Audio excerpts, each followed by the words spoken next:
വന്ദേ മാതരത്തിന്റെ രചയിതാവ് ബങ്കിം ചന്ദ്ര ചാറ്റർജി.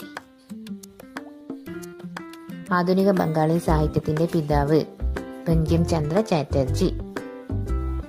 വന്ദേ മാതരം ഏത് നോവലിൽ നിന്നാണ് എടുത്തിട്ടുള്ളത്? ആനന്ദമഠം. നീൽ ദർപ്പൺ എന്ന നാടകം രചിച്ചതാര്? ദീനബന്ധു മിത്ര. സാരേ ജഹാം സെ അച്ച എന്ന ഗാനം രചിച്ചത് മുഹമ്മദ് ഇക്ബാൽ. ജന്മഭൂമി ആരുടെ കൃതിയാണ്? സുബ്രഹ്മണ്യ ഭാരതി. വന്ദേ മാതരം എന്ന ഉറുദു പത്രം ആരുടേതാണ്? ലാലാ ലജ്പത് റായ്. നവജീവൻ പത്രം ആരംഭിച്ചതാര്? ഗാന്ധിജി. മഹാത്മാഗാന്ധി ആരംഭിച്ച ഇംഗ്ലീഷ് ഭാഷയിലുള്ള പ്രസിദ്ധീകരണം ഏതാണ്? Young India.